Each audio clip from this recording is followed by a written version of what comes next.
So with that, I would want to invite Curt Langlotz, who's going to talk to us about a few things on the imaging side, and also sort of talk about the Stanford Center for AI in Medicine and Imaging, which is kind of a partner in this journey. So Curt, take it away. Thank you, Nigam. It's a pleasure to be here with you all today virtually. I hope we can get together in person soon. I am excited to tell you more about our collaboration with Starr in the area of artificial intelligence research. And I'm going to use our Center for AI in Medicine and Imaging here at Stanford as a framework to show you how our partnership with Starr has been beneficial. And given that, as Nigam mentioned, they're working with relatively limited resources, they've been extremely helpful to us. So I'll just start with, I'm a radiologist. I have my own AI research lab. I'm director of the AIMI Center. And so I'm going to focus to some extent on imaging today and just get you started with the excitement that we all had. I saw this image when Fei-Fei Li from computer science presented at the 50th anniversary celebration of the computer science department in 2015. And all of these captions are generated automatically: a bottle of water, a cup of coffee, plate of fruit. And that's very similar to what many diagnostic imaging professionals like radiologists, cardiologists, dermatologists do, is look at images and describe the anatomy, the observations. And it's really been a revolution in machine learning, as you know, where you can feed large numbers, and that's, again, the power of Starr, large numbers of positive and negative cases or examples into a neural network, which is essentially a large mathematical model with the Greek letters here, the coefficients. And based on whether the model gets the answer correct or incorrect, the computer scientists have figured out how do you modify those parameters a little bit each time so it gets better and better over billions of iterations and ultimately achieves outstanding performance. And just given the excitement and the volume of activity around these AI methods that work not just for images, but for other data, we established the AIMI Center in 2017, which is designed to conduct and to support among our faculty interdisciplinary machine learning research that optimizes initially how clinical images are used to promote health, but really we've broadened our scope to include all forms of data so that we can use multimodal data sets to answer more complex and interesting questions about health. We run a fairly lean operation here. You see our people, Matt Lundgren and Nigam are our co-directors. Joanna Kim is our executive director. And then we have Stephanie Bogdan, a great project manager who you'll hear from later today. You'll be hearing from Matt later today as well. And then administrative support, and Jin Long is our biostatistician. We have, I think now approaching 120 affiliated faculty across 20 departments at Stanford, predominantly in the schools of medicine and engineering. And you can see there's some of the luminary collaborators we have in the School of Medicine, and I'll highlight Andrew Ning's collaboration contribution in just a minute. We focus on the science. Obviously, we have NIH funding. I'll tell you a little later about our industry partnerships. And just to give you an idea, in the last year, we've had papers in Nature and JAMA and a variety of other high impact journals. So for the rest of the time, I'd like to focus on the 4 pillars that we focus on as our methods to support investigators here at Stanford to do this form of AI research, and just give you some examples of each of these and how the AIMI Starr collaboration has allowed us to do that. So start with just this facilitation of interdisciplinary collaborations. And these are, again, predominantly trying to facilitate these interdisciplinary teams across medicine and engineering.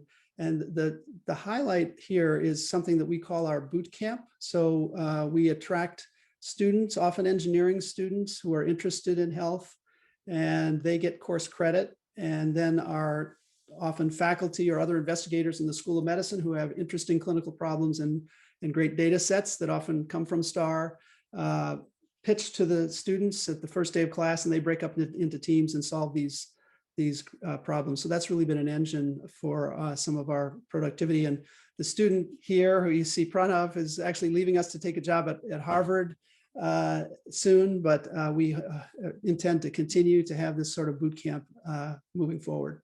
Just to give you an idea, here's one of the projects that came out of the boot camp. This is Pranav's work with Matt Lundgren and Andrew Ng in computer science and a large team developing an AI model to identify the 14 most common abnormalities that you would see on a chest radiograph. And you can see that these are ROC areas here, that the algorithm is about the same as humans for most of them. 3 of them, the human's a little better. 1 of them, the algorithm is a little better, but we're getting near human level performance for the interpretation of chest radiographs. And we're planning to use this, planning a trial. Emily Tsai in Radiology is planning a trial to look at using this to triage our work lists so that the images that are more likely to be abnormal get interpreted first. Here's just some more of the accuracy data where you see the algorithm in purple relative to our residents, trainees, and attendings and how they do in terms of accuracy. And you can see again, the algorithm for here nodules and consolidation is getting near expert level performance. Another example, this is the work of Bhavik Patel and our cardiology colleagues and Pranav and many of the boot campers. And this has to do with coronary calcium. So this is a very effective way of assessing cardiac risk. And so here on the left, you see a gated CT where we freeze the heart because we image it at the same point in the cardiac cycle. And so you get a very nice view of the calcium in the coronary arteries and can assess that as a measure of risk. On the right, we have a conventional CT scan. These on the left cost thousands of dollars. They're dedicated tests. Here on the right is something you might get for a lung nodule or worry about pneumonia or COVID or whatever have you. And we don't gate it for the heart. And so as a result, the calcium is smudged across. And we've developed an AI algorithm that can nevertheless assess cardiac risk from these routine studies. And so this is a method of screening opportunistically from the hundreds of thousands of patients who undergo these kinds of studies here at Stanford. So that just gives you an idea of some of the bootcamp projects that have happened through these interdisciplinary collaborations. One of the other key activities of the AIMI Center is to catalyze extramural funding to help our investigators bring in extramural funding, and that often takes the form of seed grant programs. So our first seed grant wave was in 2019, and you see there the 7 projects that were funded, and they're very diverse across, some cardiac, dermatology, radiology, radiomics, some at the VA, some more clinical, some more methodologic, very diverse projects. We're really excited about those, and I'm going to show you an example of the first one in just a minute. We also have planned for this year, so watch for it. Sometime in the next month or 2, you'll be seeing a call for letters of intent for a program that we're partnering with the university-wide Human-Centered AI Institute on a seed grant program to award 5 $200,000 2-year grants focusing on health. So again, watch for that. That's very exciting. And then we have an ongoing Google Cloud credit program where you can apply for a specific project up to $20,000 in storage and compute credits for those projects. So again, that would be a way of defraying the costs that we were just talking about earlier. And then we often have, I'll mention in a moment, our industry affiliate program. We develop relationships between investigators and industry partners, and those sometimes result in extramural funding as well.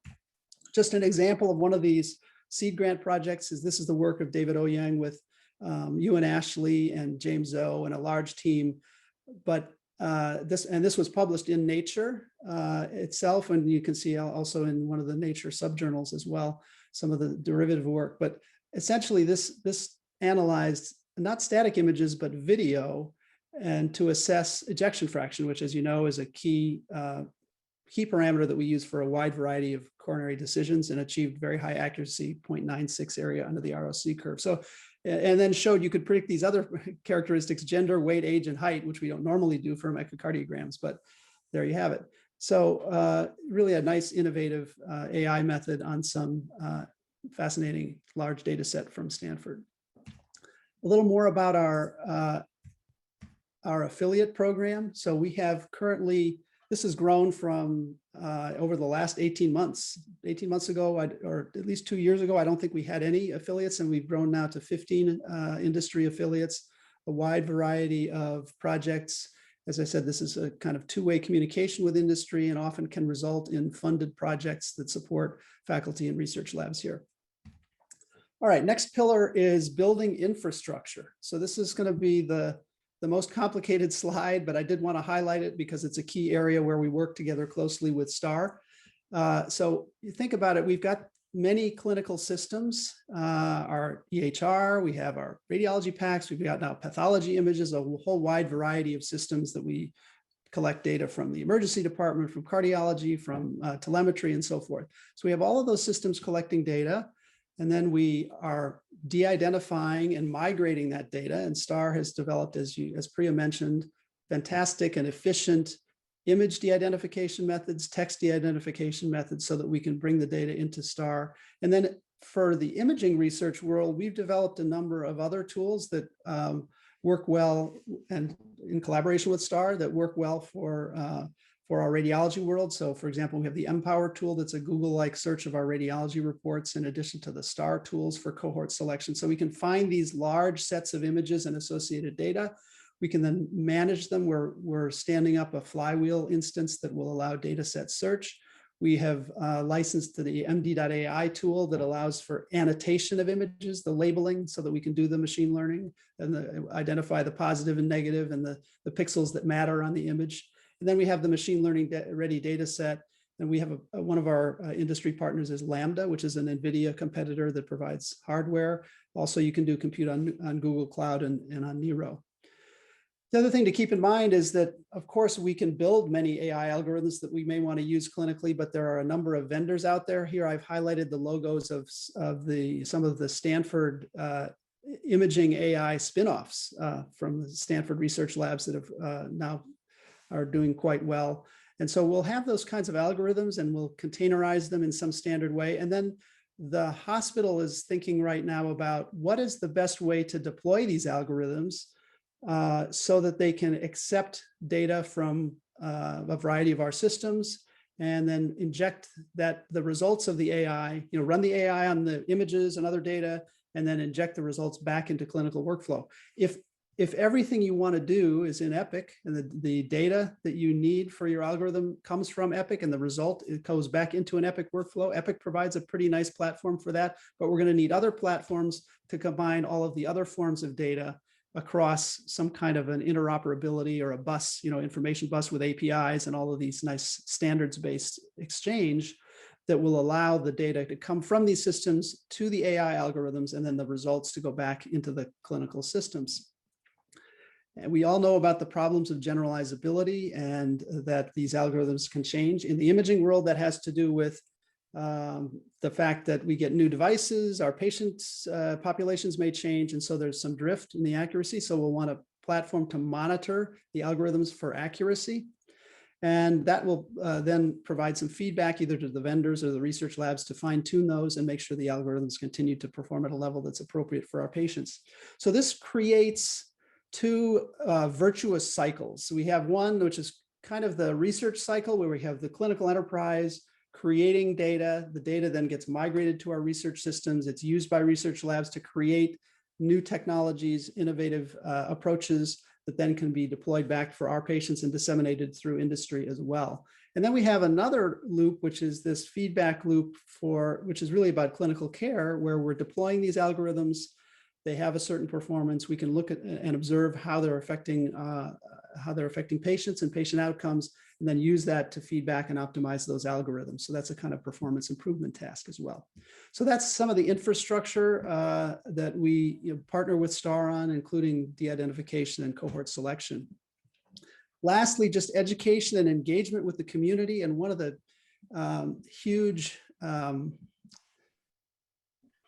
huge ways in which we engage with the community, and this has again been led by Matt Lundgren, is the release of data sets publicly. And we're really fortunate to have partnership with Starr and with our privacy officials that enable us to do this, to actually create, after we've done some experiments with our data sets to make them available to the broader community. And we do have an upcoming announcement that we're going to broaden this platform and make it with more data sets and to make it more broadly available. And so we're really excited that we've been able to do that with these now, I guess, 8 or 9. If you look at the universe of AI-ready imaging data sets out there in the world, I think we've released more than the rest of the world combined. So we really And we feel very proud of the way that this has driven research in this area. And then lastly, we just have a whole set of ways to engage with the community, and you're welcome to sign up for these. On the next slide, I'll give you the link, but we have a seminar series that's monthly with our IBIS Informatics section in Radiology. We have research in progress sessions, a journal club where we often get the authors of the articles themselves to come and speak to us about their work. These happy hour panel discussions, which are more informal discussions about whether it's legal issues or training or any kind of interesting aspect of. Here we had one on racial bias. AIMI Symposium, this is our annual meeting, which will be happening the first week of August. And then another meeting we'll have combined with HI, a whole health AI meeting in December. We have town halls, hackathons, and office hours where you can come if you have a particular problem you'd like to talk to a technical expert and get started, whether it's for data capture or whether it's getting started with your methods. So with that, as you look at our space over at 1701 Page Mill Road, I hope you'll consider engaging with us. You can join our mailing list. There also is a way on our website to become an affiliated faculty member if you wish to do that. So it's really an exciting time for AI in healthcare, as I think everyone is aware. So we look forward to continuing to work with Starr to enable our innovative science and translation of these new technologies to help our patients. So thank you. Happy to answer any questions. Thank you, Curt. So for the attendees, we're into the break now. So we have about 6 minutes of break time left. So I'm not going to use too much of that. Most of us are going to be here for the majority of the day. And what I will do at this point is that the theme now is we've given you an overview of what's there, both on the storage side, as George was talking about, and on the science side. So think of Priya's presentation as how we store data, what we store, how we make it available, accessible, and so on. And then there's the science we do with it. And in the next session, 11:30 onwards, 11:30 to 12, we'll do a fast-paced lightning talks in terms of all of the nice research that has been done. Of course, it's a sample. We can't do all the 130 research papers that were mentioned. And then the afternoon session is going to be about how you can engage with the different service teams, researchers, and so on in order to do that all yourself. So I'll use about a minute for questions. I don't see any in the chat at this point. Let's see if the Q&A tab has questions. Nope, nothing there. So we'll leave this feed on. We'll get set up with the lightning talk speakers. Feel free to drop in a question. I'll relay it to Curt. Otherwise, go walk around, take a break, bio break, whatever, because the next 30 minutes are going to be rapid fire and a lot of fun. The preceding program is copyrighted by the Board of Trustees of the Leland Stanford Junior University. Please visit us at med.stanford.edu.